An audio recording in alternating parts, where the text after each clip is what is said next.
ترمذی کی روایت ہے، بنی اسرائیل میں ایک نوجوان تھا کفل، روزانہ نئی لڑکی اپنے کمرے میں لاتا تھا، شراب اور لڑکی اس کی زندگی تھی۔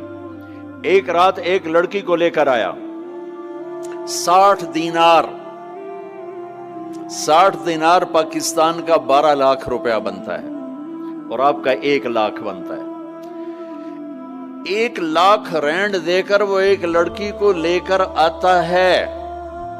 جب کمرہ بند کیا تو دیکھا وہ لڑکی رو رہی تھی، تو کفل کہتا ہے میں زبردستی تو نہیں لے کر آیا، ڈیل کر کے لایا ہوں۔ تو وہ روتے روتے بولی، کفل طوائف نہیں ہوں، غریب ہوں، مجھے غربت نے عزت بیچنے تک پہنچا دیا ہے۔ وہ لڑکی رونے لگی، کفل عزت دار ہوں، مجھے غربت نے طوائف بنا دیا ہے۔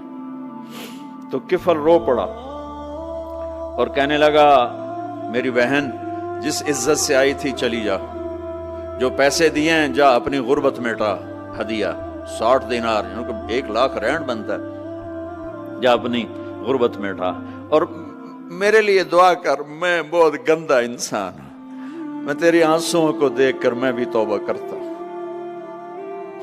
وہ لڑکی گھر پہنچی، پیچھے کفل مر گیا، اس کو نہیں پتا موت آئی کھڑی ہے سر پہ، وہ مر گیا۔ اللہ آخرت سے پردہ نہیں اٹھایا اللہ نے۔ وَمِن وَرَائِهِمْ بَرْزَخٌ إِلَى يَوْمِ يُبْعَثُونَ، پردہ ہے، مر گیا، کیسے مرا، کس حال میں مرا، کچھ پتہ نہیں ہے، اس کی قدردانی پہ قربان جاؤں۔ کل اگر یہ مردہ ملتا نا اپنے گھر میں، اس کو کسی نے اٹھانا نہیں تھا، کمرے میں ہی دبا دینا تھا، وہیں پتھروں میں اس کو دبا دینا تھا، یہ ایسا انسان تھا، لیکن وہ تو توبہ کر چکا تھا۔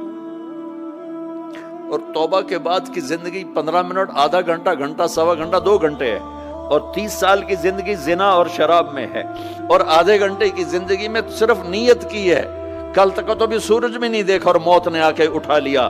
صبح جب ہوئی تو لوگوں نے دیکھا کفل کے گیٹ پہ لکھا ہوا تھا، ان اللہ قد غفر للکفل، لوگوں اللہ نے کفل کو معاف کر دیا۔ یہ کیوں لکھوایا؟ یہ کیوں لکھوایا؟ اس لیے لکھوایا کہ اب یہ ہمارا دوست ہے، آؤ اس کو عزت سے ہمارے پاس پہنچاؤ۔ یہ شرابی بھی تھا، یہ زانی بھی تھا، یہ سب کچھ تھا۔ اس سے بڑا قدردان کوئی ہے کہ نیکی کرنے کا ایک دن اس کے پاس نہیں؟ ابھی آج اس نے نیت کی ہے کہ آج کے بعد میں نیک بن کے زندگی گزاروں گا، اور موت نے مہلت نہیں دی۔ خالی نیت پر میرے اللہ نے کیا کر دیا، اتنا بڑا مین گیٹ پہ نورانی سطر سے لکھا ہوا تھا، ان اللہ قد غفر للکفل، اللہ نے کفل کو معاف کر دیا۔ یعنی جاؤ اس کو عزت کے ساتھ لے کر آؤ اور میرے دربار میں پہنچاؤ، یہ اللہ ہے۔ میرے عزیزو، اللہ کے واسطے اپنے اللہ سے دوستی کر لو، اپنے اللہ کو اپنا بنا لو۔